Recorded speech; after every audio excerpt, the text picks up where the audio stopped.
All right, good morning. I have 9 o'clock. I know we've got a couple of people still coming, but they'll be here in a few minutes. So let's begin, and let's start with a prayer and a pledge of allegiance.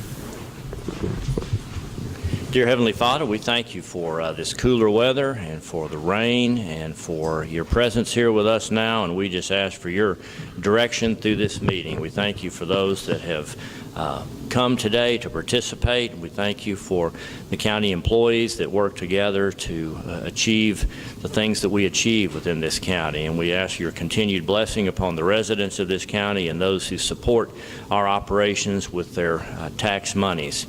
We pray for our first responders and our servicemen and women, wherever they may be continually watching over them, protect them throughout any event that they may encounter. We turn this agenda over to you and ask your blessing on each and every item. In Christ's name, amen. I pledge allegiance to the flag of the United States of America and to the republic for which it stands, one nation under God, indivisible, with liberty and justice for all.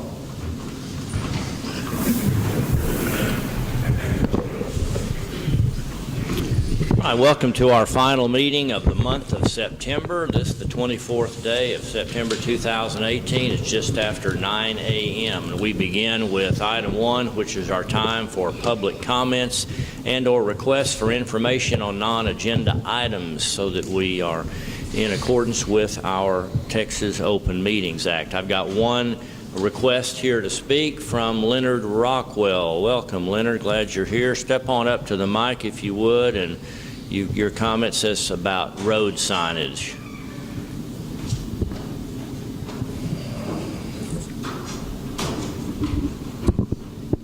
Good morning. Good morning. Good morning. I'm here to request some information, find out how do I go about getting my road marked. I live on 1680, and if you come to my house off of 2152, you turn on 1670, and then you make a right on 1680. The problem, 1683 goes to the left, and 1680 continues on around to the right on the part that I live on. If you use GPS, most of the time it'll route you on 1402. If you come down 1402, 1680 comes in off of 1402, but when it gets to, it ends at 1780. And you're sitting on 1780 and you don't know whether to go left or right or what happened to 1680. Twice we've had to call 911 because my nephew that spent a lot of time with me had seizures.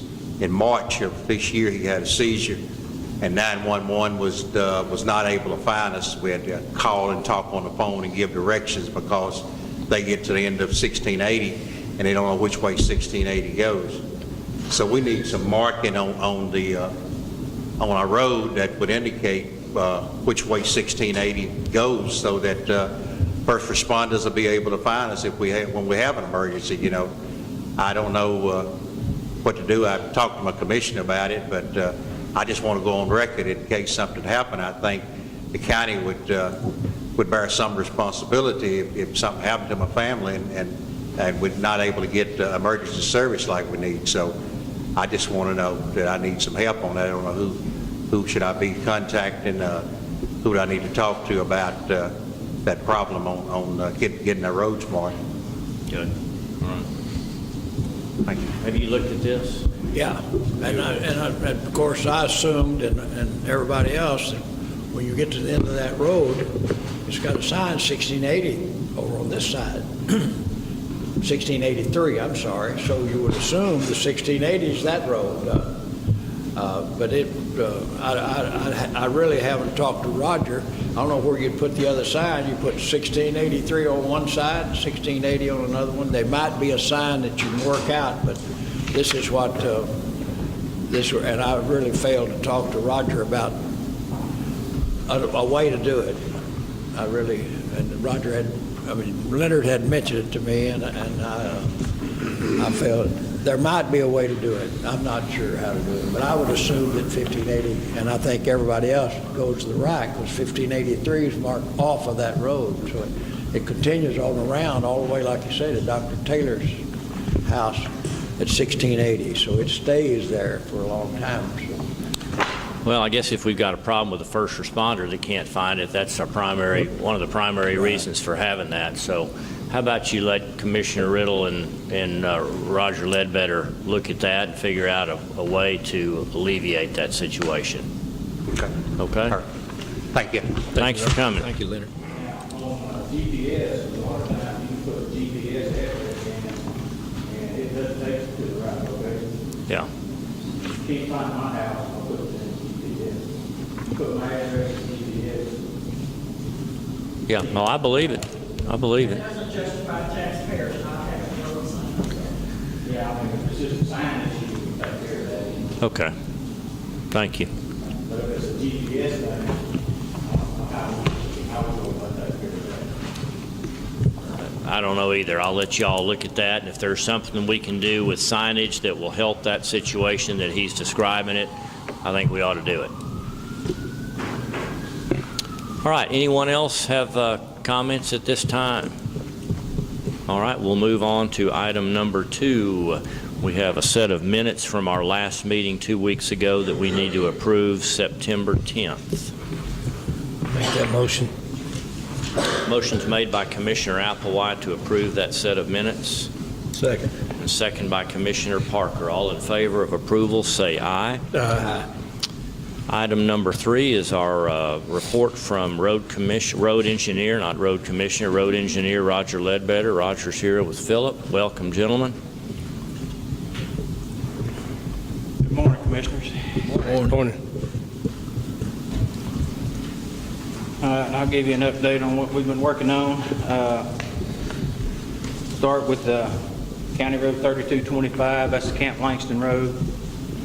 We placed the final seal coat last week on the Camp Langston Road. All we like is the final cleanup, which basically consists of sweeping the loose rock off and patching any missed or damaged spots in the final seal coat. On County Road 2470 is one of Mike's. We placed the final seal coat last Thursday, so all we like on it is the final cleanup. County Road 1468, we placed the first seal coat on the sections of roadway that we reworked with a bow mag. We did that last Monday. We still need to do some overlay work on this roadway to get rid of some rough spots. We didn't rework the whole roadway, so we do have some rough areas where we tied in the areas we reworked with the existing road. Some of that's pretty rough. So we'll need to do some overlay work as weather permits. Hopefully the weather will allow us to do that. And hopefully we can get the final seal coat on it if the weather allows us to do that. On County Road 1670, we completed the bow mag work. This is a little section of one of Al's roads. It was about a half-mile section of it. We had several base fares that we had to fix. We placed the first seal. Let's see, I think it was last week. No, we'd already placed the first seal. We placed the final seal coat last Friday on this section, and all we like on it is final cleanup. 1315, this is another one of Al's roads. It's not on our seal coat list. We had several base fares on it. The road completely tore up on us. It was pushing up real bad. Cars dragging on it. We went in there and reworked about a half-mile section. We had the numerous base failures. We reworked the section using the bow mag and the grid roller. We added spiral gravel in several sections to improve the strength of the existing material. And we placed the first seal coat on this roadway last Monday, and we placed the final seal coat last Friday. And we sealed the whole thing out from one end to the other. The road's only about a little over a mile long. 13.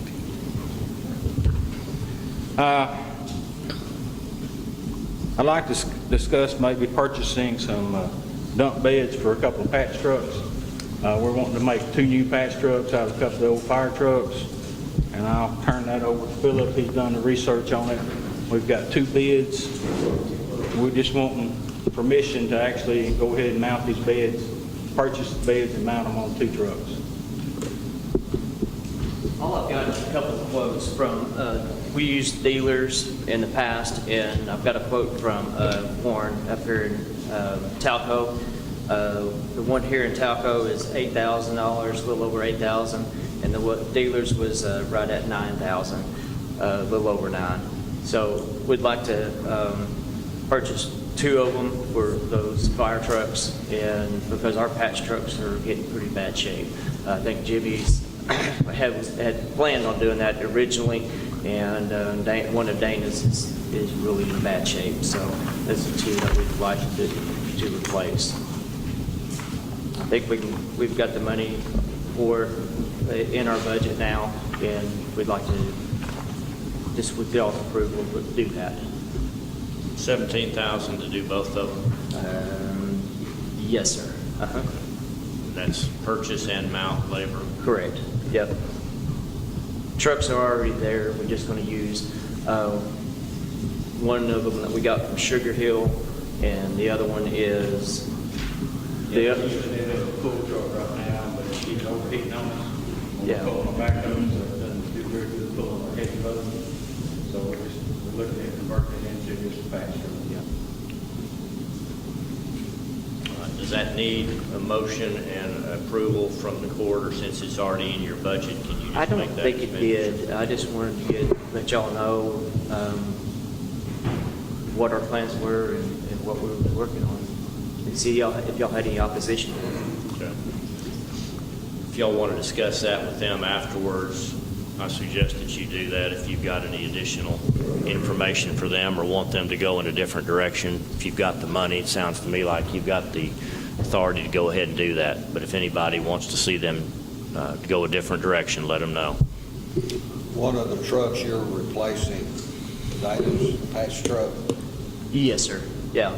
The 2 best patch trucks we had was Precinct 2's, and the Sheriff Department has it and has been using it quite a bit. So anytime that we get a chance to patch, we're having a hard time finding, patch trucks, basically. So the Sheriff Department has done a really good job of helping us try to keep patching while we're doing all our seal coats and stuff like that. So that'll give them an extra truck, and maybe we can get some more prisoners to do that too. So. All right. Anything else? You have any other questions for me? Commissioners, comments, questions?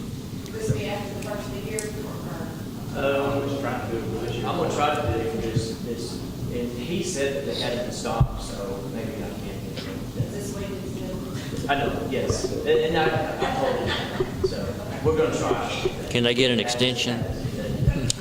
Wait, bye. Okay. Thank you very much. Good luck tomorrow, Rich. Good luck tomorrow.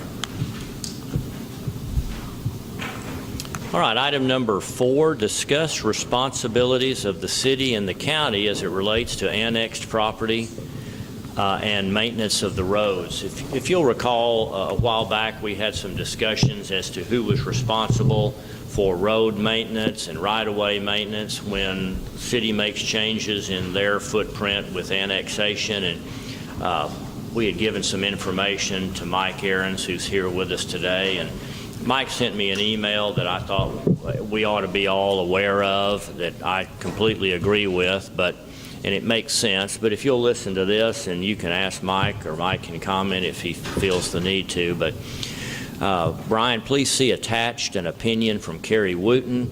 Note that in his opinion, the city is responsible for the entire length of Northwest 12 because the legal, and what do we call a Northwest 12 now? What is the name of that road? 16, 12. 13, 12, 13, 14, okay. Okay. The old Northwest 12 and currently different numbers. But they're that new road that runs east and west from Bypass to Green Hill Road now, is that right? All the way to Harts Bluff Road, that's right. Even though we haven't done work there, it applies to all the way over to Harts Bluff Road, what I call the North Loop. Anyway, the city is responsible for the entire length of this road because the legal description describes the annexed area as being to the center line of that county road. Therefore, the city has assumed maintenance of this roadway. But please inform the commissioners that this does not necessarily apply to every county road that is adjacent to an annexed area, as it depends on the date of the annexation. The following timelines would appear to apply. Prior to 2001, no state statute applies. From 2001 to 2015, requires a city that annexes any portion of a county road to annex the entire county road. And then from 2015 to present, requires a city that annexes property adjacent to the county road also annex that county road. So they can't just go up to the edge of that road and leave the road with the county. If they come up adjacent to that county road, then they take in the responsibilities of that county road as well. So again, prior to 2001, we're not retroactively applying this logic to all of the roads that happen to abut a county road, but this is going to be essentially going forward. Is there anything about that that is not clear or that you might otherwise disagree with? Otherwise, I think this is fairly simple logic here. We've done a lot of annexation activity in the last few years, and going forward, be aware that this is what the rules are, but don't be looking for a new change in maintenance of roads just because that's where the city property ends, because that may have occurred many, many years ago. From Green Hill to the bypass is 1312. From the 271 or to the Green Hill Road to Harts Bluff Road is 1612. Now they haven't touched that. We've done some work on that road before, but they told me Buck Heath that wasn't their road, it was our road.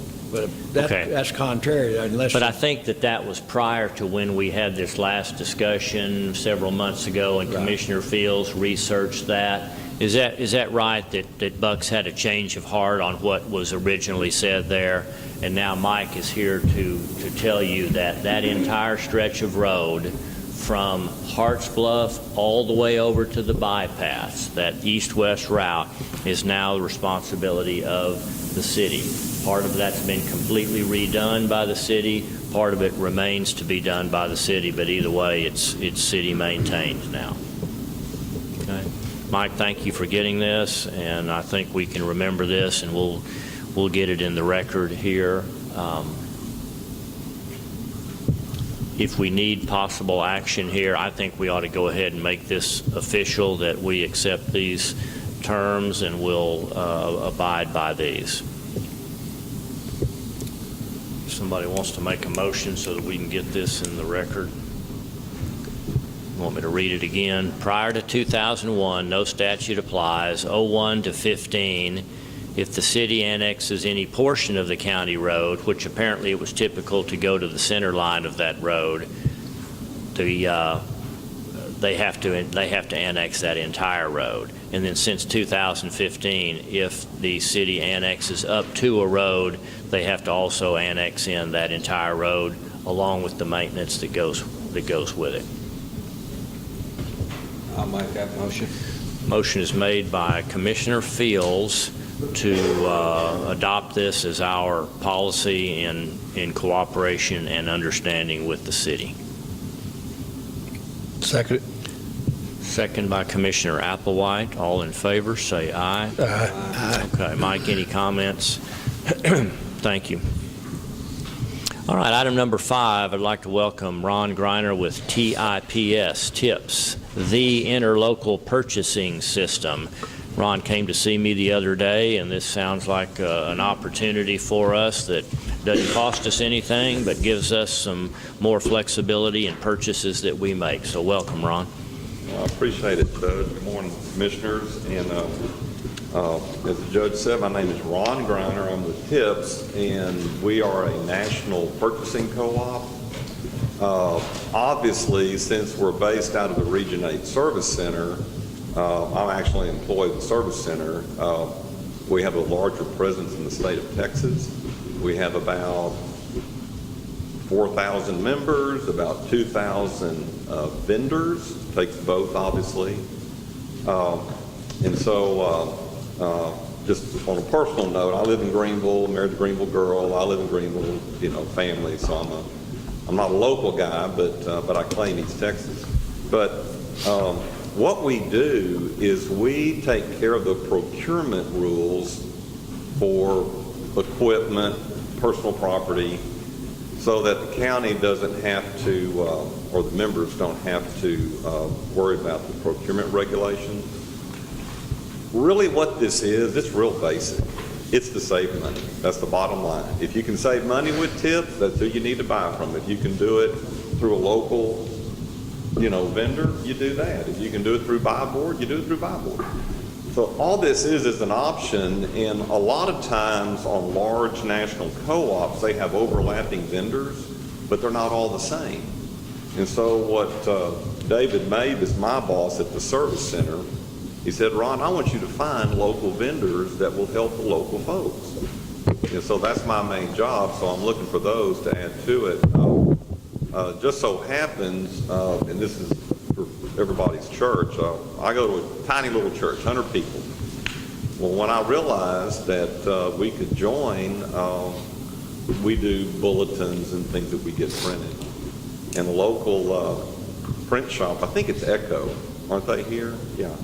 Well, they cut our printing cost in half. Well, what we used to spend $400 on, we spent $200 on.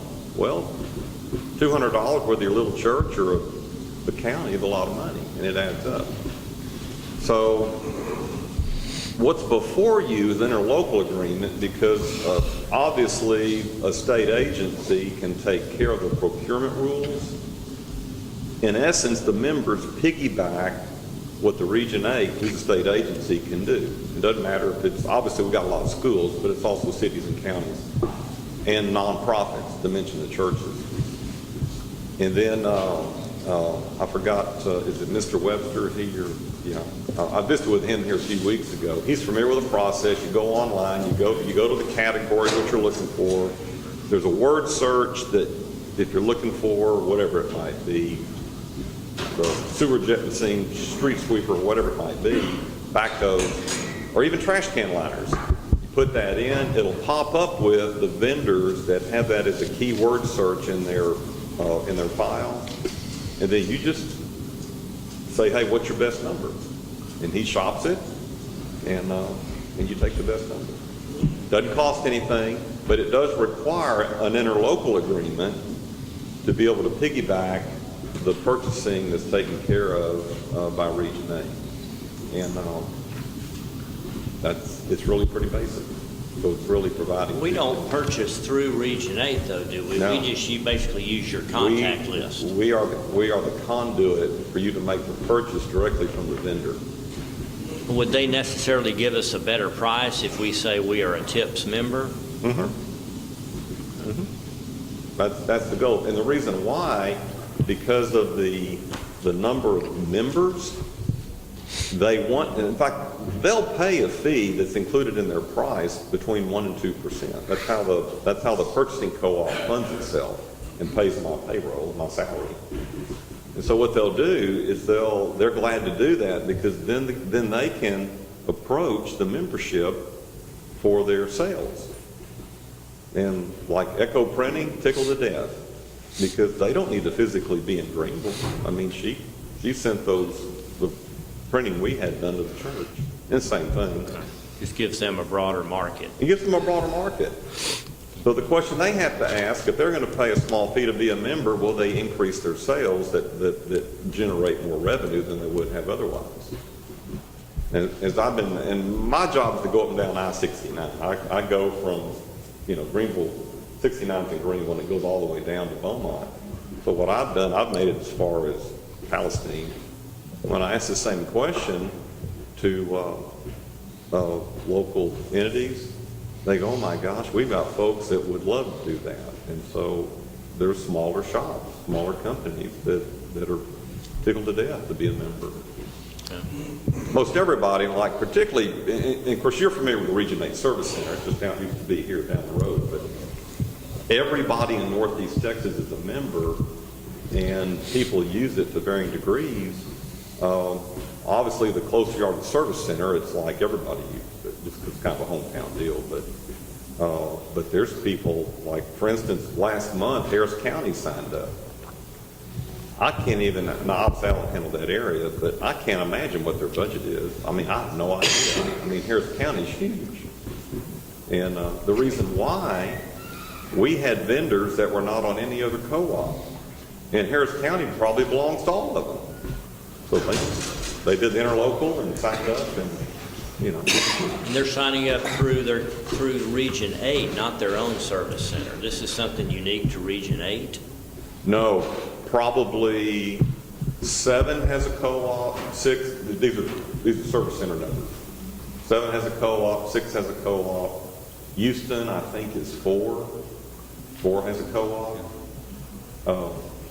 Maybe one more. But they all utilize TIPS. That's the name that's consistent throughout all the service centers. Right. Okay.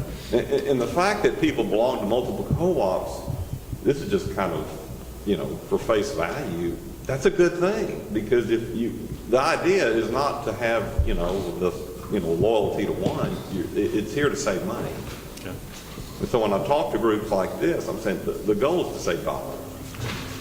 And if our members, our vendors provide the lowest cost, that's who you're going to buy from, or should it? And there's no cost to us to sign No, up? there's no cost. It's funded by the vendor. Okay. No cost to us, and gives us another avenue for making purchases if we'll remember to utilize it. And we shop not by item, but by vendor. And then once you identify what you're shopping for, you find a vendor, and then you can contact that vendor directly. Say, I'm That's right. calling through my association with TIPS. What's your best price? Mr. Webster's familiar with the process because you're currently a member of my board. So Very good. in fact, I talked to him this morning. So he said, "Oh, I know how to do it." I told him what I was doing today. He said, "Yeah." He said, "I'm familiar with it." And it's not very complicated. That's why I mentioned the word search. If you're looking for, like, I had somebody call me from, I think it was Maud, maybe Rivercrest, I'm not sure, the smaller school. They were looking for graphing calculators for a math class. I'm thinking, I don't have a clue who sells those. Well, I typed in, they didn't know that, I typed in graphing, TI graphing calculator, and it popped up with 7 companies around the country that sell those, and they just said, hey, give me your best number. And I don't know who they bought it from, but they needed, I don't know, 30 of them. And then they'll just get them shipped to them. So it's like that. Very good. All right. Any other questions? Nothing to lose and possibly something to gain. So, gentlemen, I would suggest that we join up and sign this interlocal agreement, if that's what you would like to do. I've got the paperwork to do it. I'll make a motion. Motion is made by Commissioner Riddle to Second. join up and sign this interlocal agreement and be able to take advantage of this TIPS program. Second. Second by Commissioner Applewhite. All in favor, say aye. Aye. Okay, thank you, Ron. We'll get this paperwork filled out and returned to you. Can I scan this back to you or mail it, or what do I do? I'll just come back. I'm going to Region 8 now. Okay. I'll just come back.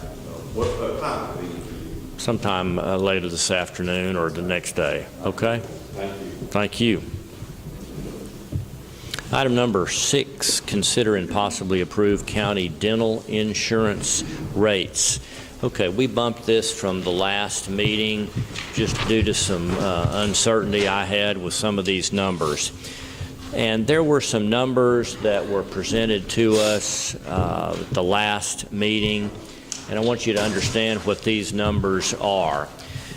This is what UMR and Higginbotham are telling us is the approximate real cost to us to provide this dental insurance. What we have to do is decide how much we're going to charge our employees and their dependents for. So if you'll look at this handout here with the box in the top left corner, proposed 2019 dental premium, that's not necessarily what we're proposing. That would be a huge increase over what we are currently charging, but nonetheless you need to know what the true cost is, and then you can decide how much we're going to charge the employees for their dependent coverage, because right now we're at 0 on the employee-only coverage. But as you can see, what our dental insurance costs the county, about $28.30 for an employee only, and then you can see the figures go up from there if you include children, spouse, or family coverage. Now, having said that, here's what we are currently charging. Now, we've gone to a different tiered system, and I'll explain that. Our current 2018 3-tiered system charges the employee 0 for their dental coverage if it's employee only. Employee plus 1, whether that be one child or one spouse, $5.74. That's per paycheck, right? Per paycheck. Employee plus 2 or more, $11.74. And that's our current 3-tier status: employee only, employee plus 1, or employee plus 2 or more. We split that tiered system into employee only, employee plus children, however many there are, employee plus spouse, which would only be 1, or employee plus family, where you can cover wife and 1 child or wife and 10 kids, however many there might be. So the question is, knowing what the dental insurance is actually costing and knowing what our current rates are, what would you like to do for 2019 to fill in the blanks on this 4-tiered system? If you were to keep it the same, I would suggest that employee plus children could be the same $5.74, because kids typically have the lower cost as far as expenditures. Employee plus spouse only, also $5.74. Employee plus entire family, $11.74. That's the most comparable way to do it if you wanted to maintain these rates under the new 4-tiered system. $5.74 previously covered 1 dependent, and $11.74 covered 2 or more. So again, my suggestion, employee plus children, however many there are, would be $5.74 per paycheck. Employee plus 1 spouse, be the same $5.74. Or if you wanted to cover the entire family, $11.74.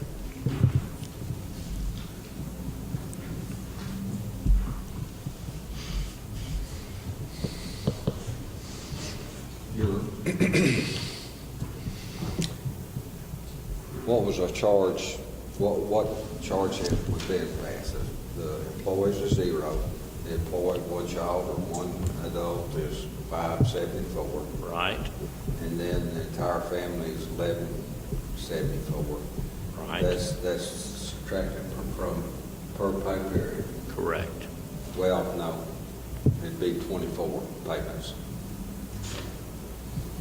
Instead of 26, there'd be 24 if you have it. Christie, is it 24 or 20? It's 24. Yes, you're correct. Twice a month. That's the same way with the regular insurance too. There's 2 times a year they don't have anything held up.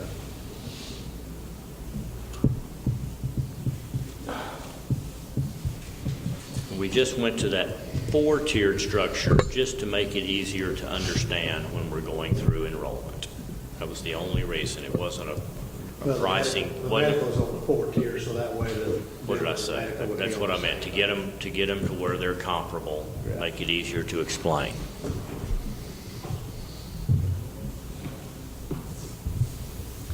Now, again, those rates would be a little less than half of what the true cost is for us.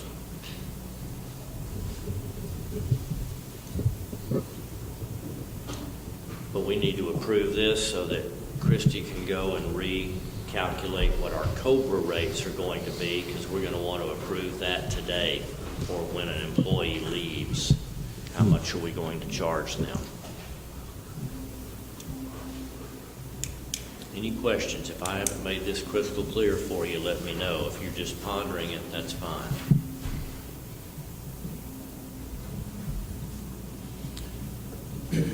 This works for your family, it's 1174, right? It's not anything for the new year until you tell me what it is and vote on it.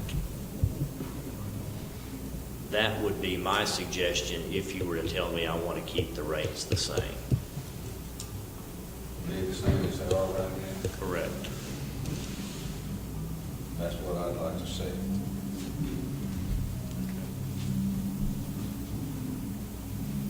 Any other questions, comments, discussions, further information needed?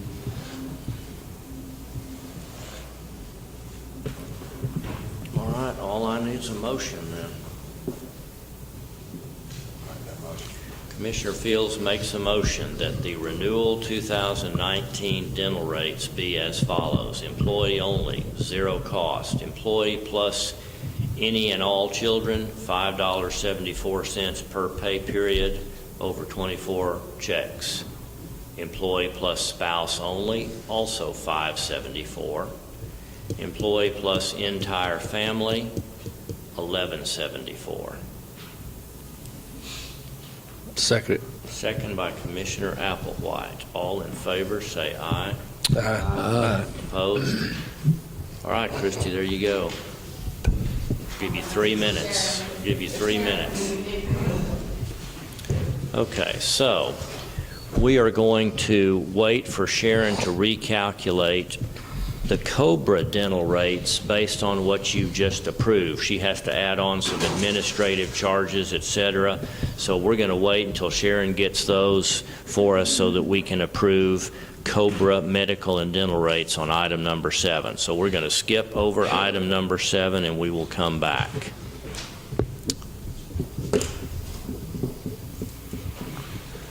Bumping down to item number 8, consider and possibly approve a workers' compensation insurance discount with Texas Association of Counties. This is something optional that we can take advantage of and get a discount for our workers' compensation, but you don't have that, I don't guess. I guess she's got that. She was going to explain this to us, so I'll have to wait until she tells us what that is. You don't know what that is, do you? Okay, we'll wait on Christie to come back.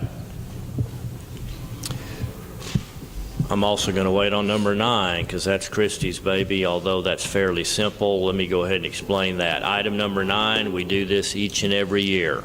Consider and possibly approve the annual renewal of the Office of the Attorney General maintenance contract for statewide automated victim notification services. We call this the Savins Grant. And this is a program that keeps victims of crime notified in the event that the person that they may still fear is about to get out of prison, and that we're just giving them a heads up that the person that they had a problem with is about to be released. We do this every year. We will sign up for this and do it just as we've always done, but it does require court approval. So I would ask that you simply allow us to continue our participation in the Savins Grant process.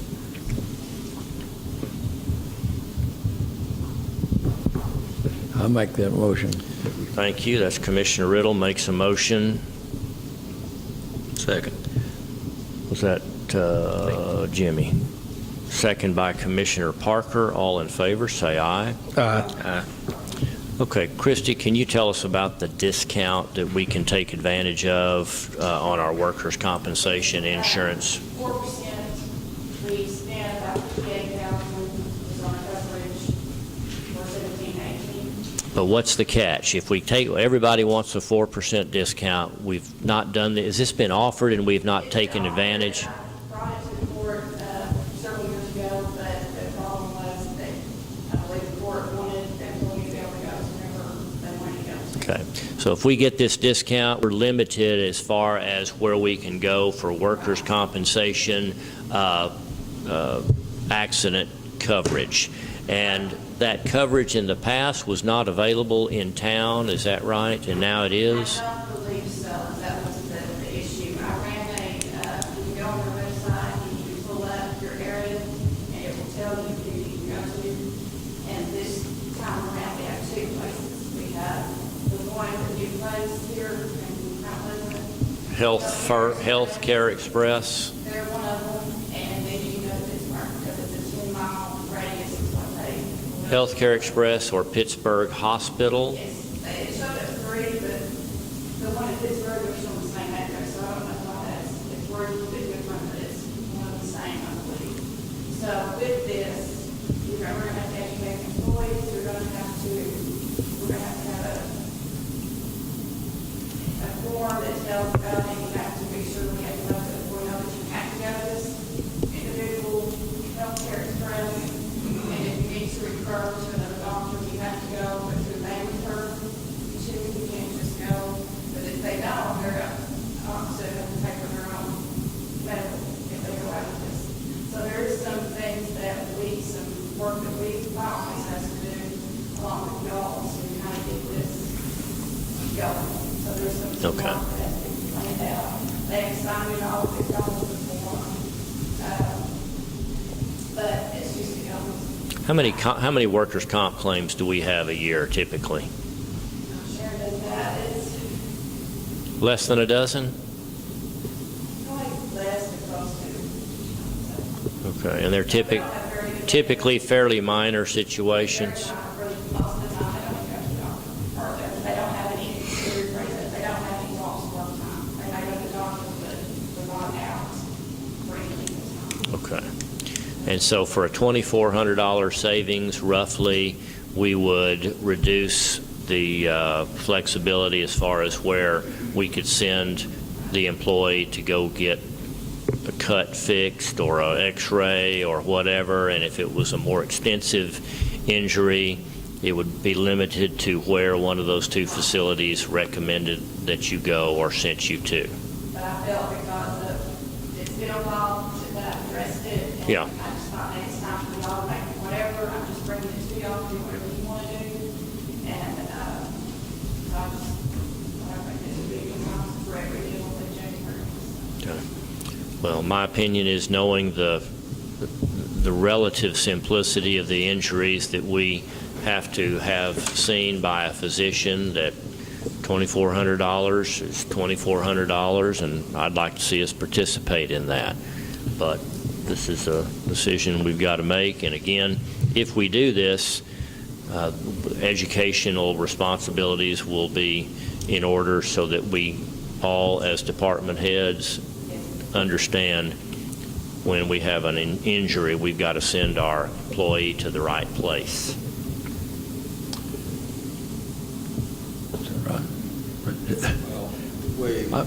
Well, I make that motion that we participate. Okay, we've got a motion by Commissioner Riddle. We'll have discussion if we get a second. I'll second it. Second by Commissioner Fields. Any discussion on this? Anybody not sure of what we're saying or doing here? What we used to do, if we had an accident like that or something like this, we had worked out an agreement with Dr. Rackard, and, we had stitches. You don't have that. Don't have. If you want a doctor, there is, I haven't read just seeing it for today, but there is somewhere in here that talks about it. If you have a particular doctor that you want to see be part of the alliance, then there's a process that you go through to do that. but, you know, it's going to take Well- a different process, so. I'm not sure we should do what we're wanting to do right now because you've got fixed assets and you've got a fixed place to go. As you said, they had to be educated where to go. And we have to answer question and answer for the department heads. I think obviously for y'all to read through. And we've got sample forms that we'll put this into our payroll, hiring department that they fill out, just another form at new employment. But it is going to take, I haven't shared this with Sharon yet. So, but I mean, it's just like anything else, it will take us, you know, to put that in place for us. But we will need your help as far as educating your employees, that if they get hurt, they can just, now, if it's an emergency and it's off hour or just something where they're not open, that's a whole different ballgame where I think there's something there that you can't go outside of that facility, but all of that's in this packet. I'll let y'all have a copy of that to read, educate yourself, and then pass it on to your employees. Well, we, as an elected official, we should, if something happens in our, say, precinct 2, something happening in that, what it used to be, precinct 2, somebody gets hurt, I have to do a report, a detailed report. You still don't have to do that. You still have to do that, all that stays the same. Okay. But you're also going to have to just send them to that place. You're going to have to direct them Place to by Slosky, right? to the participating location, and you've got two, Health First and Pittsburgh Hospital. Healthcare Express, not Health First. Okay, I've got a motion and a second. All in favor of taking advantage of this 4% discount with the limitations that come along with it, say aye. Opposed? All right. Thank you, Christy. Tell me when she lets you know about those rates. She gonna come up? Okay. Back on those approval of the COBRA rates on number 7, we're not ready to do that yet. We've just taken care of item number 8, and item number 9. Item number 10 is where we're not voting on these salaries, we're simply recording them in the minutes.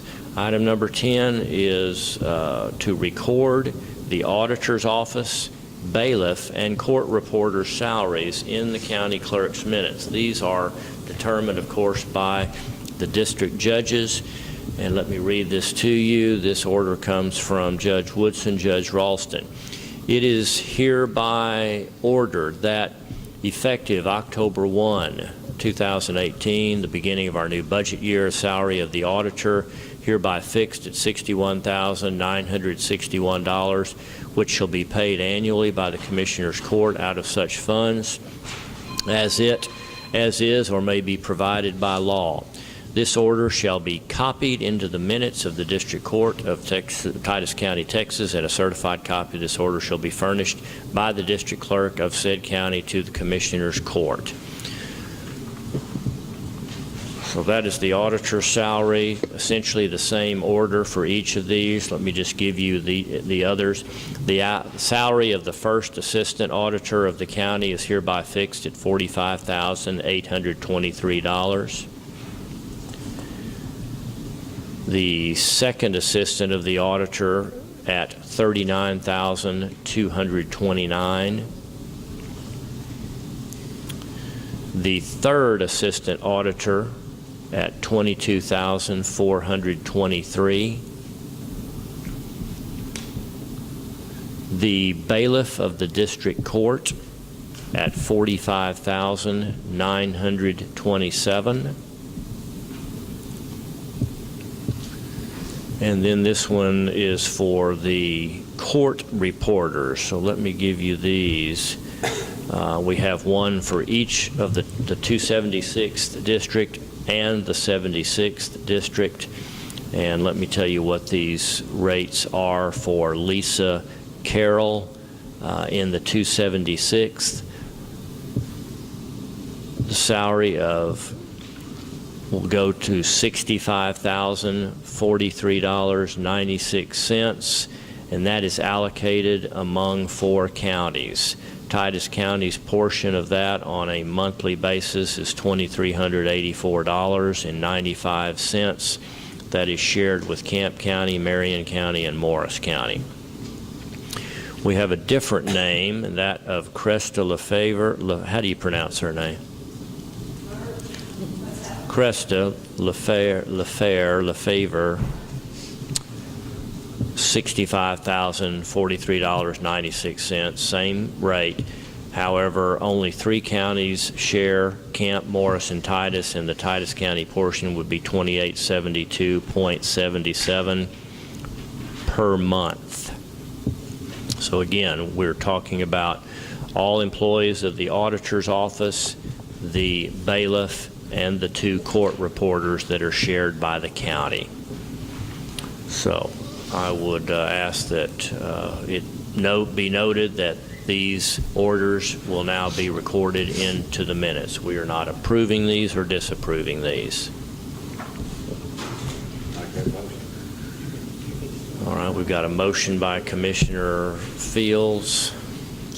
Second by Commissioner Parker to approve recording these in the minutes. All in favor, say aye. Aye. Thank you. All right. Okay, Sharon is ready for us to go back to item number 7, where we're dealing with, okay, you have one for everybody or no?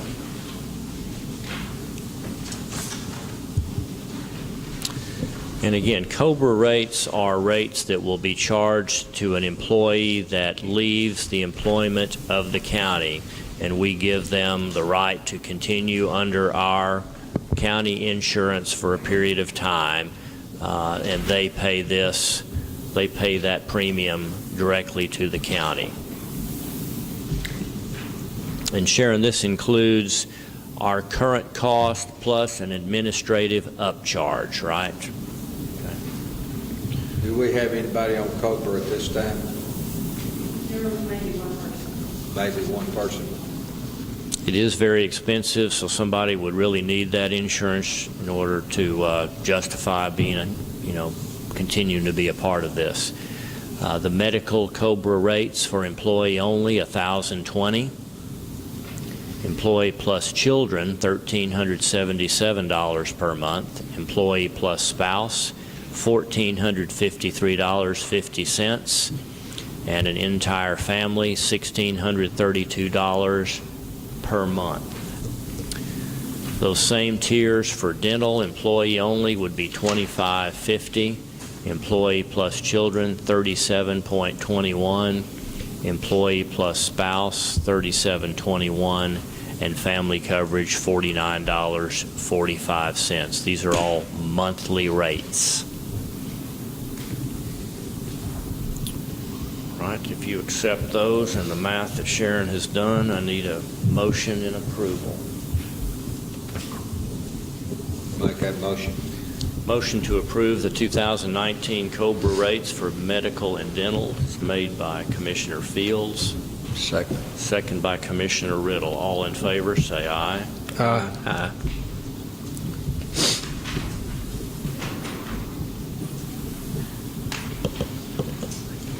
Okay, let's move. Thank you, Sharon. Item number 11, consider and possibly approve a change to November 12th as the observed day for Veterans Day holiday. I don't recall exactly how this occurred, but we, at the time that we set this schedule for holidays last year, believed that Friday the 9th was going to be the observed day to celebrate or to have a holiday for Veterans Day. And so we left our Commissioners Court meeting on Monday the 12th, and we had in our Titus County holidays Friday, no, that's 2017. You got the 2018? She's going to grab the right one. This is the 2017 holiday. She's getting the 2018 holidays. But I believe it's going to say that we were planning on taking that holiday on Friday, November the 9th. But as I looked at that it did not seem right because I knew that the bank was having a holiday on Monday the 12th, and it turns out that is the current year's official observance day for the Veterans Day holiday is Monday the 12th. So we really need to do two things. We need to officially change our observed holiday to Monday the 12th, if you're so inclined, to match the other entities that take off that federal holiday. And then we need to change our Commissioners Court meeting away from Monday the 12th and back it up to Friday the 9th. Now, we always have that option of coming back and doing it on the Tuesday following that, and that is still a possibility. However, I have to leave on that day for training down in San Marcos. But I'm still leaving you with that option. Let me just verify that. Okay. Our Titus County holidays for this year, we had Friday, November 9th as the observed date. Doesn't make sense to me for us to be closed on the 9th with all the banks open on the 9th and then them be closed on the 12th with us open. So hopefully nobody has booked a cruise for that previous week. Anyway, what would y'all like to do? The first one is to decide to approve a change to Monday the 12th for the observed holiday. Make that motion. Motion's made by Commissioner Applewhite to make that change. Second. Second by Commissioner Parker. All in favor of changing our observed Veterans holiday from the 9th to the 12th of November, say aye. Aye. Opposed? I'm sorry. You're talking about not having it on the 12th, have it on the 9th, right? No. No. I'm talking about what day are you looking at having the holiday? I would like to change it from Friday to Monday. From the 9th to the 12th. Be off on Monday, the 12th, That's what everybody else. November. yes, November. I'm okay. Okay. So that's a unanimous vote. Okay, item number 12, going right along with that, since we're going to be closed for a holiday on the 12th, consider and possibly approve a change. I would love to do it on the 9th, but this is a 5-man vote on that. Make the motion, we do it on the 9th? Motion is made by Commissioner Applewhite to have our Commissioners Court meeting on Friday the 9th, and that will actually be one of the times where we have 3 weeks in between court. So we're not going a full 3 weeks. We would be going 2.5 weeks in between Commissioners Court meetings if you did it on the 9th. So the motion is made by Commissioner Applewhite to have our Commissioners Court meeting on Friday, November 9th. I second it. Second by Commissioner Parker. All in favor, say aye. Aye. All right. Thank you for that. Item number 13, we have another one of our occasional opportunities to approve a sale of property that had defaulted on their property taxes, had gone to auction, had not sold, and was struck off of the tax roll, receiving no tax revenue. We've got an offer here on 3.165 acres in the Cartwright survey, formerly in the name of Karen Murphy. And let me tell you what kind of an offer we've got. I've received bids for the purchase of the above referenced tract, again 3.165 acres, which had been previously struck off at a delinquent tax auction on February 6th of 18. The bid is for less than the amount of the judgment and less than the appraised value. Therefore, before the sale can become final, if the sale is approved by your court, the consent of the other taxing entities is also necessary. An adjoining landowner, John Mattingly, has offered $1,500. The judgment amount was $7,647. The taxable value for this property is currently listed at $45,274, but that included a value of $29,000 for a structure which is now uninhabitable. This is a landlocked tract of land which has value only to the adjoining landowners. All adjacent landowners were notified, and this is the only response we have gotten. The other adjacent landowner had previously conveyed this tract to a child and provided her access to the property through his land, but he expressed no interest in getting the property back. I recommend acceptance of this bid to place the property back on the tax rolls. And looking at the pictures there, it is very much a landlocked piece of property with no road frontage. It's only going to be of interest to the people surrounding it, which is 1, 2, 3 landowners. So although that's a cheap price for 3 acres, being an offer of $1,500, that's the best we've got.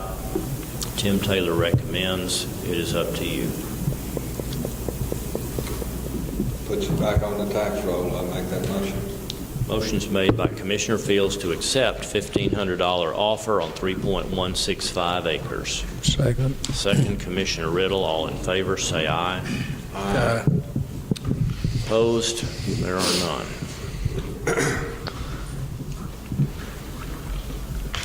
Item number 14 is to consider and possibly approve increasing our internet speed capability with Suddenlink. A little history there. We've been with Suddenlink for quite a while, and we, a few years ago, increased our speed up to 20 megabytes. We have reason to believe that in the near future we will be changing the type of service we get from net data from currently individual computer software based to cloud-based, meaning you will access their software over the internet. And if we do make that change, and I believe that we will in the coming months, we are going to need faster internet speed. And fortunately, the speed of internet bandwidth has dramatically gone down, and here is a comparison. We are currently have a 20 meg bandwidth speed, which is fairly decent. It meets our needs around here for the most part, and we're paying $720 per month. This expires here in a couple of months. That current contract expires the end of November. $720 for 20 meg speed. Here are some optional upgrades. We can go to 40 megs for $870. We can go to 50 megs for $985, and we can go to 100 megs. That's 100. That's 5 times what we've got for $1,050 per month. Here's the recommendation from Seth Bryan with KBRO. I am recommending going with the 100 meg, at least the 50 meg. Some key points here would be you have more consistent and faster internet connection speed. If you go to the net data cloud solution, this upgrade will be required to make your net data connections consistent and fast. Remote connections and downloading court videos will happen significantly faster. That is a slow process right now. If it's not a huge increase, it is not a huge increase in money for what you're getting speed-wise, and a majority of our customers are running on 50 meg connections. It's important that the county stays up to date with newest technology and internet speeds. So he recommends going to the 100 meg, getting all that they can offer.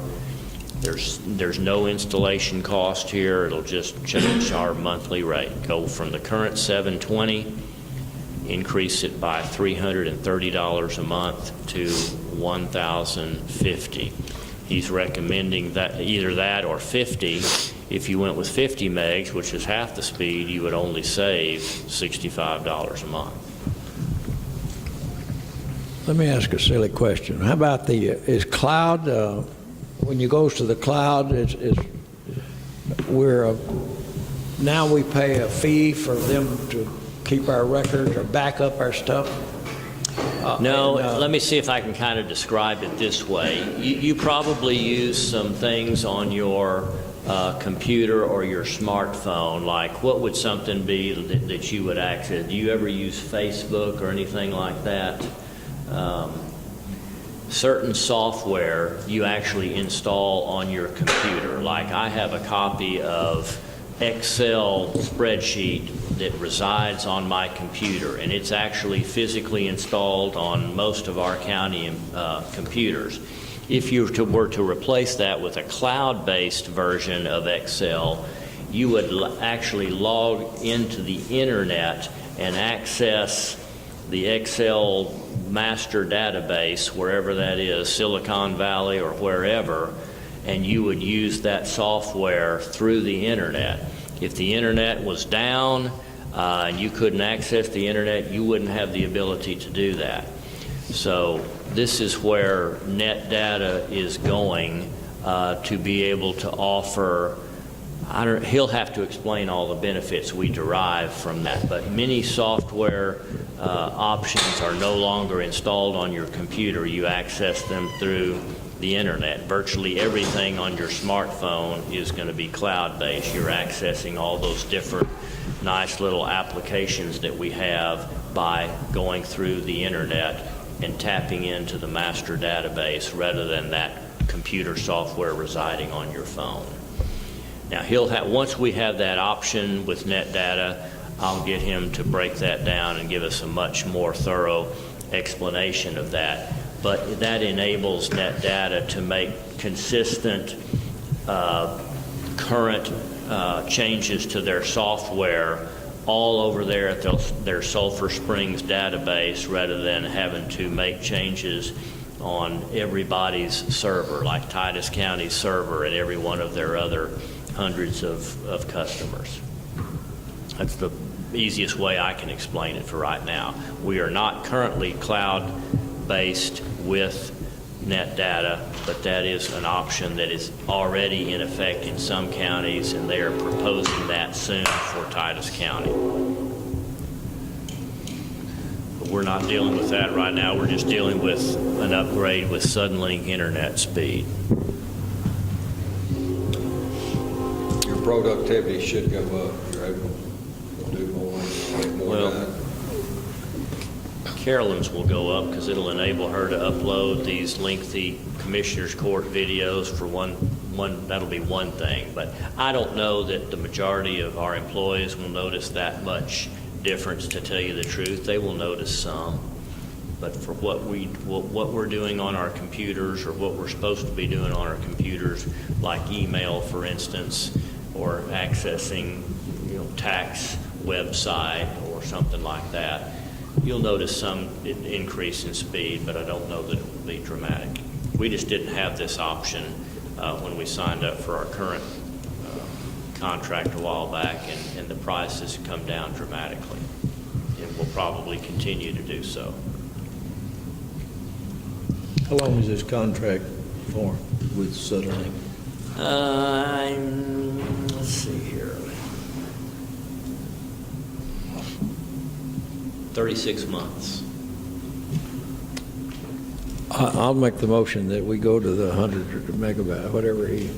Okay, motion's made by Commissioner Riddle that we upgrade our Suddenlink internet speed effective 11/30 of 2018 on a 36-month contract basis, 100 megabytes speed at $1,050 per month. Second, Commissioner Applewhite. All in favor, say aye. Aye. Item number 15, discuss and possibly take action on expansion plans for the westbound Waystation. This is exciting news. I'm very excited about this. We were contacted, or Commissioner Fields, because it's in his precinct, and I were contacted by DPS, and we had a meeting with members of DPS from Austin, from our local office, from TxDOT, to talk about opportunities that we have to increase the size of the number of employees and the capabilities of our Waystation heading towards Dallas, which would be on the north side of the interstate. Test question. Anybody got an idea how many way stations there are in the state of Texas like we have here? Open or closed? Either one. Either one. Either one. How many of you would guess that there were more than 20? Anybody? You would? How many thinks that there's about 10? I'll just cut to the chase. There are only 4 way stations in the state of Texas. Amazing. And we have one right here. And it's not staffed as full as it could be. It's a far cry from what it could be, and the state of Texas and DPS recognizes the importance of having a way station that not only keeps our highways safe from overloaded, or under-equipped, or unsafe vehicles that are traveling up and down the roads. And they are proposing a joint effort between the county, TxDOT, and DPS to expand that facility, to equip that facility with significantly more employees, administrative staff, as well as troopers, and staff it 40 hours a week, which would dramatically increase the number of trucks that would have to pass through that facility. And I don't even know how many times more, but when I proposed 10 times more, they said, oh, it'll be more than that. But with the current technology that literally weighs these trucks and can measure their height and weight as they drive in at 20 miles an hour into the weigh station, you can accomplish a whole lot more with today's technology. And the technology they're proposing would have what they call a bypass lane. Correct me if I say any of this wrong. But as that truck is forced into the weigh station, they would pass through this automatic weigh point, measures their height, measures their width, measures their weight, and if they're all within specs, it'll say green light, keep on going, and they keep passing through. There will be random selections as well as those that are overweight or over height or over width that will say, nope, you've got to pull in, and we're going to propose a new covered area with a pit where the troopers can get down and inspect underneath the vehicle. They can see what safety issues need to be addressed. But it will enable a lot more trucks to go through this facility, with the idea being that the roads become safer and we identify trucks that may be coming out of the north, that may be hauling contraband, whatever the case may be. But instead of just getting a small percentage of trucks that pass through that weigh station, we eventually are having every single one of them pull off of there at least 40 hours a week to be checked. Now, this will cost some money. Comparable upgrades at other weigh stations are running in the neighborhood of $4 to $6 million, which requires most of that is the cost of new pavement, where the roadway is expanded, the work area is expanded. There's new buildings, whether it be a portable building or a fixed structure, and there's a whole lot of high-tech equipment that DPS would provide, these virtual readers that take the weight and the height. So we're not sure of what all the different expectations will be for TxDOT and for DPS and for the county, but essentially DPS is asking us to figure out a way with TxDOT on how to pay for the upgrades that will be responsible by either TxDOT or the county. DPS is putting into the pot the commitment of employees into the future, a significant number of employees, at least 6 administrative staff plus troopers, and they will pay for all of that high-tech equipment that will need to go in there. That's somewhere around $750,000. Now, the county might be expected to pay for the cost of the covered structure where we can bring these trucks into a covered area where the troopers are not standing out in the rain or the sun, and would possibly pay for the pit or the hole in the ground that allows the trooper to get underneath the truck. We're hoping that TxDOT pays for the significant part of the picture, most of this design and engineering of the new facility with wider roadways, bigger parking areas, this new pass-through lane. And in order to do that, we've got to figure out how TxDOT's going to pay for that. Right now, we're waiting on our friends at Atlanta TxDOT to tell us how they could do this. My expectation would be that in order for them to do that and reallocate, they would have to reallocate some monies that are already committed to our area for this project. I don't think that they're going to be able to come up with new monies for this. We're certainly hoping that they can, but we will wait and see what they have to say. But I haven't even mentioned the possible benefits to the county financially.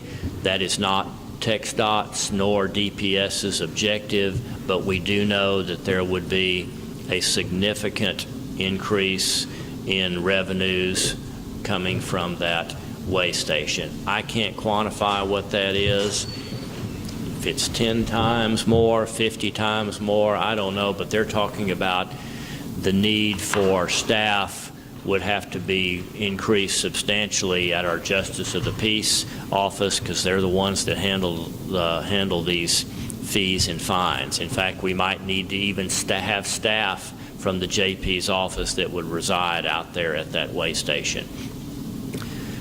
I'm also thinking about things that could pop up and new businesses and new jobs that would be available in the area that would surround that facility. This would be, again, a significant stopping point there with this way station located in Titus County, one of 4 in the state. I can envision, a truck stop there that would sell supplies, equipment, repairs for necessary fixes that these truckers had to make, and on and on and on. I don't know what all that might be, but this is just for your information for the time being. But Commissioner, something that I predict you'll be asked to consider might be a reallocation of TxDOT funds in our area to this project to get it to come to fruition quicker. And the only thing I'm thinking of right now is our Chapel Hill Road project that we've got here programmed within the next couple of years. And I hope that they don't ask us for that money or that they don't postpone that project, but I can see that as being a possible way for them to pay for this. I don't think $4 million, $5 million is a huge expense when it comes to TxDOT, but nonetheless, when they program out their money over the next few years, once it gets locked in, it's hard to get that changed. But anyway, that's what's on the horizon here, something I know that Commissioner Fields has been hoping for years, and now we're seeing this actually possibly come to where it's a reality. So that's as much as I know right now. I'll keep you informed. Coach, you got anything to add to that? Well, the only thing, this is something that we've looked at through the years. I know in 94, 95, we put $50,000 in a pit where you can pull the truck and you can get under and inspect everything in a lot better way than getting on that dolly and rolling under there and stuff. But this is, as Judge said, this is going to be significant. It is going to be something that is really going to aid and assist Titus County. The main thing that we look at is safety. We've got a lot of trucks. We've had some people killed out here at the interstate. We've had the bus wrecked up there. These trucks and vehicles on there, people driving too long. And Mr. Riddle was telling me about they got a thing now that tracks everything and it shows how many hours that truck's been driving. Technology. And with all this being put into place, and I'm talking about all of it, They sit there as those trucks go through, they're gonna weigh them, they're gonna look at the axles, the size of the axles and everything. And if your vehicle is unsafe, you're gonna pull over right up there, and it is gonna be fixed. It's not gonna be going down the road or doing this or doing that. I think it's a great thing for the state of Texas. I know it's great for Titus County, and I think it'll be especially great for everybody for safety purposes. And you really look at this area, we don't, from Arkansas, Louisiana, and Oklahoma, a lot of those trucks come down this way, and we need to get those. To me, it's our duty that we can get all them unsafe trucks off the road and get them off. But there's some financial parts there that's really going to play a big part in the future for Titus County. I believe that with all my heart. That's all I have. All right. Not that it makes a lot of difference, but I can tell you, this is the only thing I've done all my entire adult life is deal with trucks. And the biggest problem with Texas and the scales in Texas, all of them are open in Arkansas, Louisiana. When they come through here, they pass through a set of scales. So the safety features, our scales, they sit around and they wait till we're closed. Texas is not open hardly any time. And the truckers know that. And I tell you, they talk to each other and they know when it's, and they're going to stack up if they close a scale anywhere and go through it anyhow. They figure out how to do it. 40 hours a week is a waste of time. That's what I'm saying. 40 hours a week, that's a joke. It is.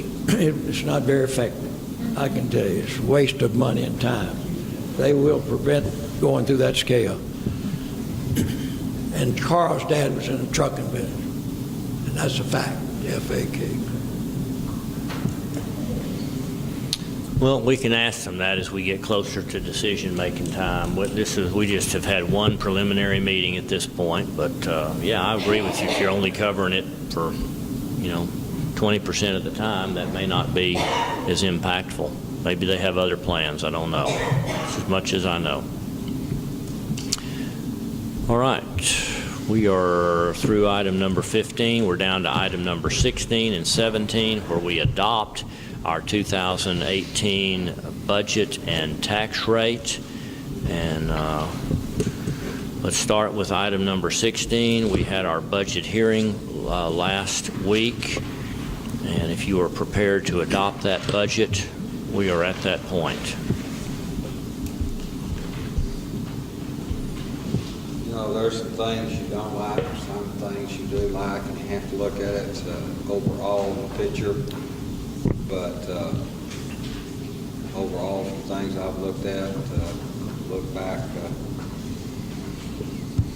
I can tweak some things, but you're not looking at that much and stuff. But overall, probably a pretty decent budget. So I make that motion. Motion to approve the 18-19 budget is made by Commissioner Fields. Second it. Second by Commissioner Applewhite. All in favor say aye. Aye.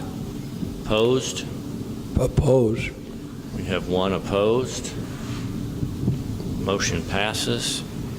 And then to go along with that, item number 17 is the adoption of the 2018 tax rate. Allow me to read this order to you.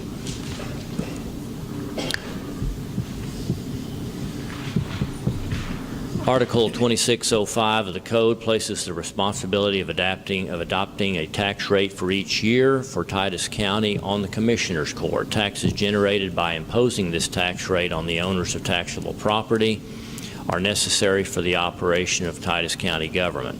It is hereby ordered that the Commissioners Court adopt a rate on taxable property of Titus County for maintenance and operations purposes at $38.52. No, that should be 38.52 cents per $100 of taxable value. This rate will raise more taxes for maintenance and operations than last year's tax rate.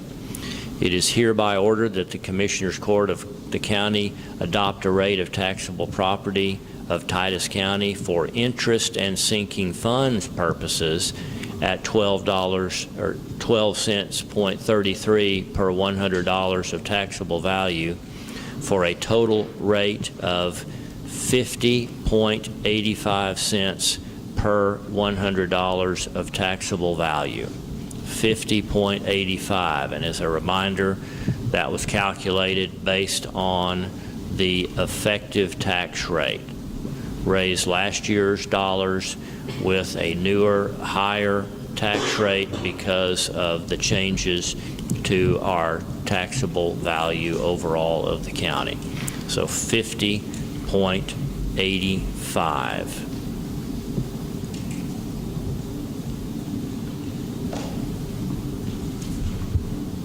So I'll need a motion for that if that is your wishes.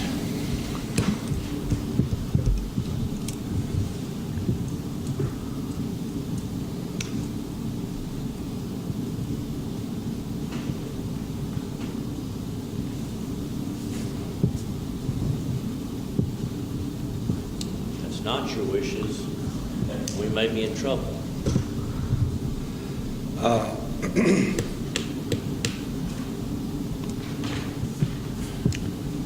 We're up, what, about 3 cents?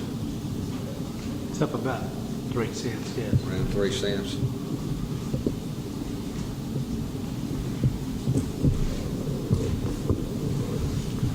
I would like to see, instead of 50.85, I'd like to see 49.85. What do you, 1 penny.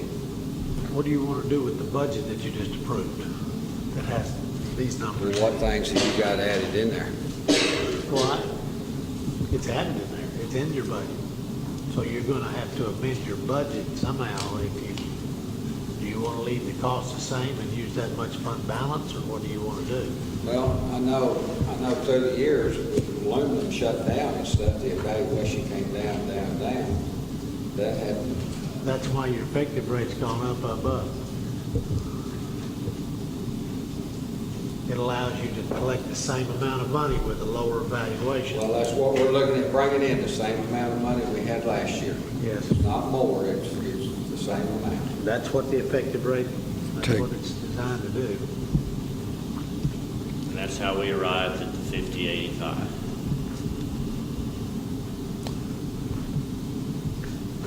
And you can change it, but you're going to have to tell me what you want to do in the budget. You're going to have to amend the budget somehow if you're going to. You approve the budget, so you have to have the rates to pay for the budget. So you voted for the budget, yes. I voted no for the budget. I got a lot of reasons we could reduce spending, but that's, and I've expressed that. Well, I strongly recommend you not do what you're suggesting. If you're going to lose ground and you're going to kick that can on down the road for the rest of us to have to deal with next year in your absence.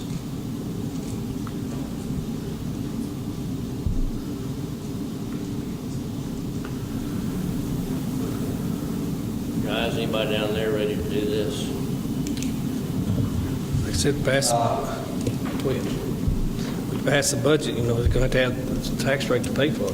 Well, I do have a motion here, so I want to let this run its course. Okay.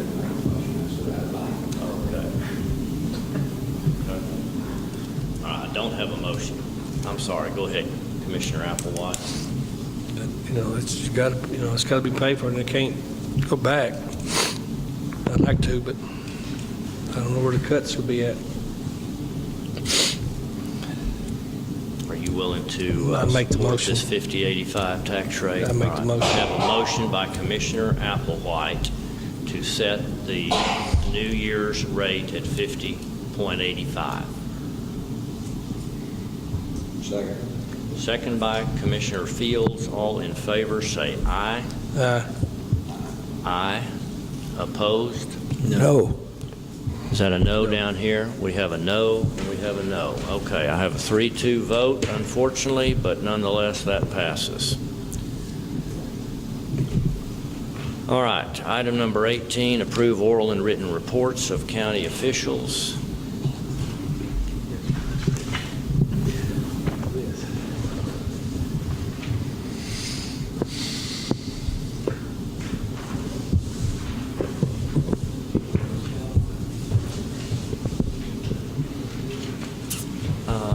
I will share that with them without giving specifics, yeah.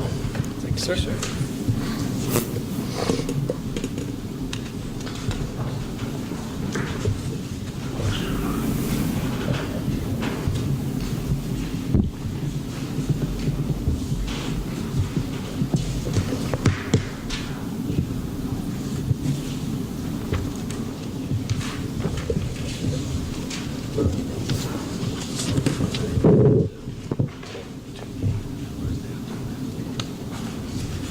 And I'll explain to you that it's not.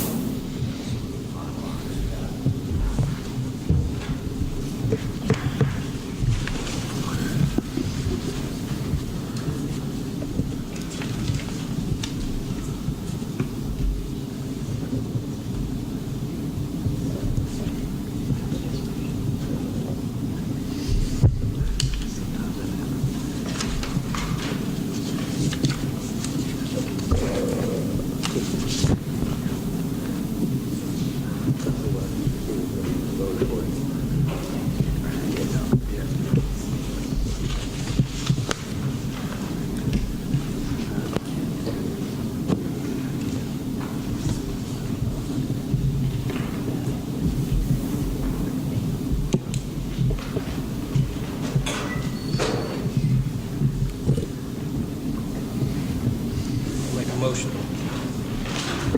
Okay, motion's made by Commissioner Applewhite to approve these reports. Second. Second by Commissioner Parker. All in favor, say aye. Aye. Opposed? I was going to save this until closing comments, but while we're thinking about budget and tax rate, I want you to know that although I don't have all the fine details to give you at this point, the Luminant lawsuit was settled in, at least in theory, last week. The judge has not signed off on it as of last Friday, but he is expected to, and this will settle the controversy over years 2015, 16, 17, and 18. And I believe it was a fair settlement. They did not have to go to court in order to come up with this, but as you all remember, Luminant has rendered a value of right at exactly $50 million, and we're talking about the plant only, not the real estate, not the mining property, but that structure out there in Monticello. They had rendered $50 million in 2015, 16, 17. They rendered zero in 2018. And the appraisal district's numbers began back in 2015 somewhere slightly above 300 million, and it gradually came down to below 200 million. The settlement figures, and I don't want to quote these exact figures yet, but I believe the 2015 settlement was right at 215 million. I think it came down to about 150 million the next year's settlement, and they ended up in 2018 agreeing on a valuation of $2 million. $2 million for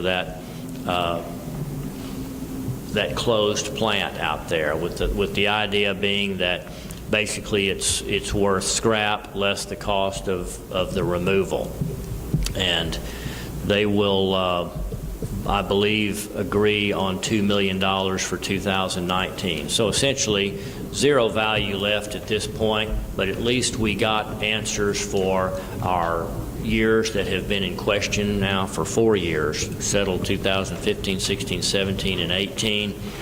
This will mean that the taxing entities affected will be getting some money back from this settlement in the way of unpaid taxes. Luminant only paid based on their rendered $50 million.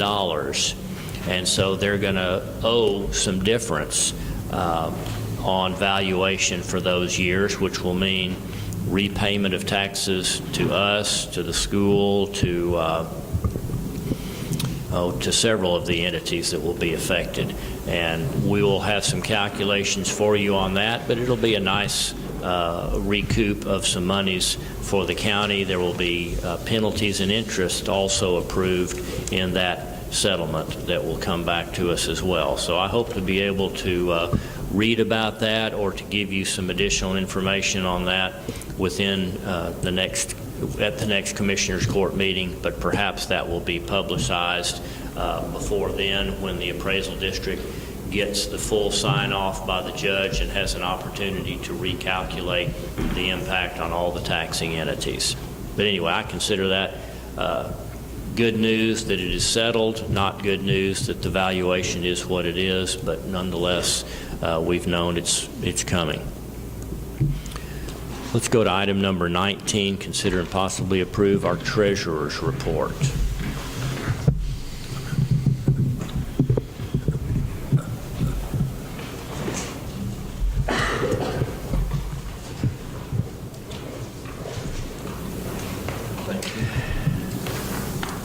Hey, Judge, also along with that Luminant deal, just to Will you speak into that refresh mic the for me? courts, in our budget, we used 0 for the valuation, and they're at $2 million. So, Well, I knew it was going to zero out because they're going to tear them down. yeah. You use 0 for this. Yes, for our budget.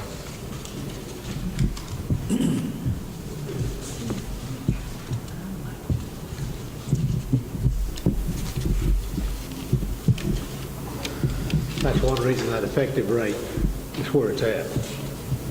That's one reason that effective rate is where it's at, is because we use 0. We came from 50 million that we had been using the last 3 years down to 0. A loss of $50 million in valuation is a significant impact in this county. And over 8 years, went from $1 billion to 0. I can hear you. Over the last 8 years, it went Yeah, over the last 8 years, it went from almost $1 billion down to 0. Zero. And let me tell you, the last time we had a settlement, and they settled, went from 825, they went to $1 billion to 825 to 550 the next year. Well, the Commissioners Court of this county handled that extra money very well. They give all the county employees a $1,250 a year raise. The taxpayers just eat that bullet. just for the record. Thank you.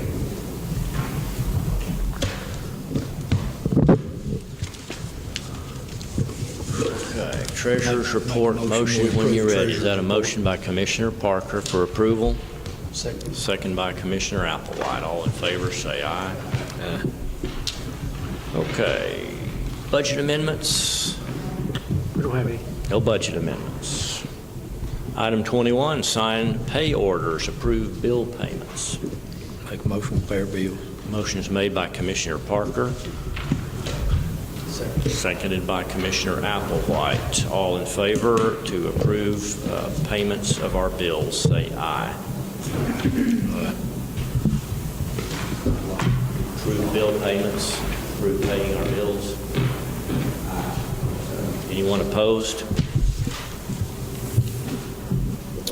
Okay, we are down to closing comments. I told you about Luminant. This Wednesday, as a reminder, all department heads, the 26th Texas Association of Counties, Diana Cecil and her staff will be here from 1:30 to 3 for some training regarding harassment information we need to know. Good continuing education to make us aware of how harassment is defined these days and making sure that that never occurs in this county. So please, if you don't already have that marked down, mark it down 2 days from now, 1:30 to 3, and that's here in the courtroom, right? That is all that I have. Commissioner Parker? I have none. Commissioner Applewhite? I have nothing. Commissioner Fields? The only thing I have was Titus County Fair is going on this week. Be sure to go support your local youth and all the programs they're involved in, and other people that's involved in it. And if they've been to the county fair, please go. I think you'll enjoy it. Commissioner Riddle? None. All right, item number 23, before we adjourn, this is just a notice. Rather than publicizing this through another agenda, we will be here training on the 26th at 1:30. That training I just told you, and all the commissioners will be present here. So just making that known publicly so that we can all attend that meeting. There will not be any action taken at that time. That's just a one-way transmittal of training information by TAC to our folks, but we will all be here nonetheless. No action will be taken. All right, that is all that I have. If there's anyone else has anything, let me know. Otherwise, I'll entertain motion to adjourn. Make it motion. Motion is made by Commissioner Parker to adjourn, and second by Commissioner Fields. All in favor, say aye. All right, thank you everyone for your attendance.